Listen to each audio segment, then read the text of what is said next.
Bonjour chers élèves de la plateforme École au Mali. Après la technique de la dissertation, où nous avons traité beaucoup de sujets ensemble, nous allons nous intéresser ce matin à un autre exercice qu'on donne au baccalauréat. Il s'agit du commentaire composé.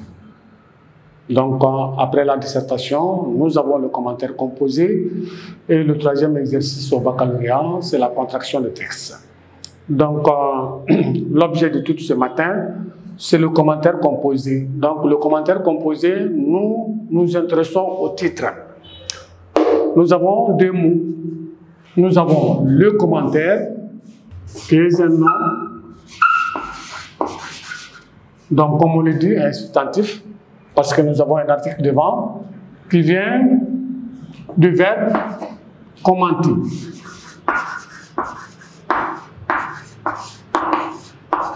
Donc, le verbe commenter, ça veut dire tout simplement faire des observations, interpréter.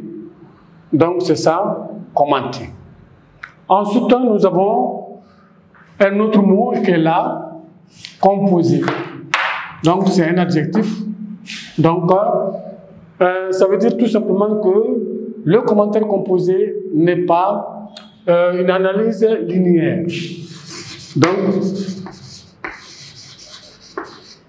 linéaire, ça veut dire quand on fait le commentaire composé, on ne doit pas faire une interprétation linéaire. Donc, ça veut dire que composé, c'est un adjectif, ça veut dire que c'est complexe.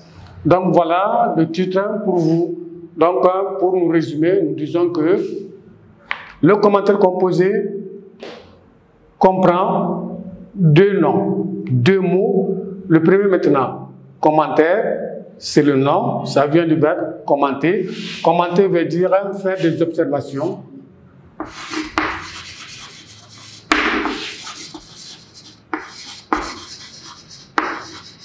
Faire des observations.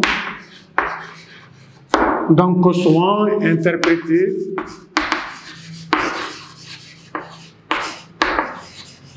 analyser, expliquer, tout ça c'est faire des analyses. Donc, expliquer, tout ça c'est commenter.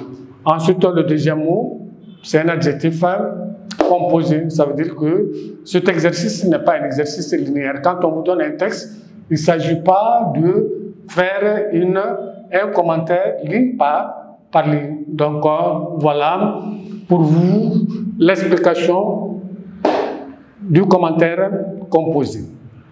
Donc, le commentaire composé, nous avons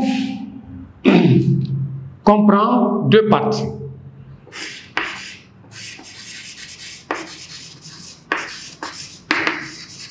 Le commentaire composé donc on comprend deux parties.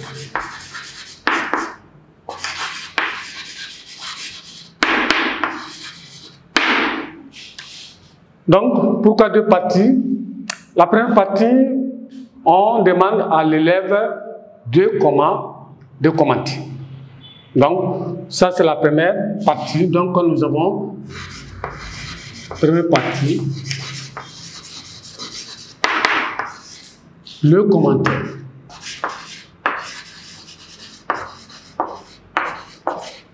Donc, le commentaire, donc on donne dans cette partie à commenter soit un extrait d'un roman,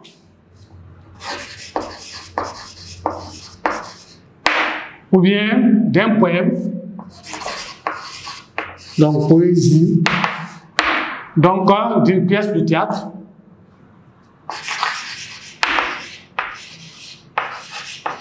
pièce de théâtre, etc., etc. Donc, dans cette partie, on choisit toujours pour faire le commentaire, soit un extrait d'un roman, soit un extrait d'un poème, de la poésie, un recueil de poèmes bien sûr, ou bien une pièce de théâtre, ça peut être même un dessin, etc. Donc c'est ça la première partie qu'on donne. La deuxième partie maintenant, nous avons le libellé du sujet. Le libellé, donc ici c'est la consigne qu'on donne à l'élève. Donc dans le libellé maintenant, il y a le fond et là et la forme. Donc pour nous résumer, pour nous reprendre, nous disons que le commentaire composé est un exercice littéraire. Donc, qui comprend deux mots. Le premier mot, on appelle le commentaire, c'est un nom, un substantif. Donc, qui provient d'un verbe, le verbe commenter.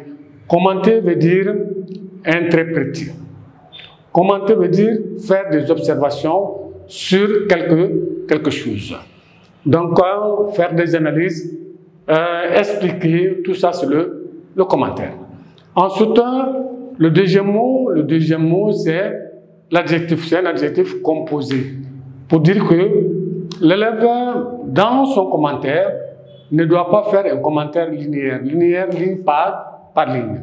Donc, cet exercice, le commentaire composé, comprend deux parties essentielles. La première partie, c'est un extrait. Donc, un extrait d'un roman, on donne un texte donc, à l'élève pour commenter, ou bien un poème, qui est extrait de recueil de poèmes, ou bien un extrait d'une pièce de théâtre, etc., etc. Donc, on peut donner beaucoup de choses sur le commentaire. Ensuite, la deuxième partie, c'est quoi? C'est le libellé. Donc, dans cette partie, nous avons les centres d'intérêt. Centre d'intérêt, on va vous demander, par exemple, je prends un exemple, on donne des mains de l'aube de Victor Hugo. Donc, comme libellé, comme deuxième partie, on peut dire à l'élève maintenant de faire un commentaire composé autour des centres d'intérêt, par exemple, la mort, la souffrance du poète. Donc, c'est la deuxième partie qui comprend cela. Donc, pour cela, nous avons ici aussi deux choses à faire, c'est-à-dire le fond. Quand vous faites votre commentaire, il faut tenir compte du fond et de la forme. Voilà pour vous expliquer qu'est-ce que c'est qu'un commentaire composé. Donc, nous allons passer à l'introduction.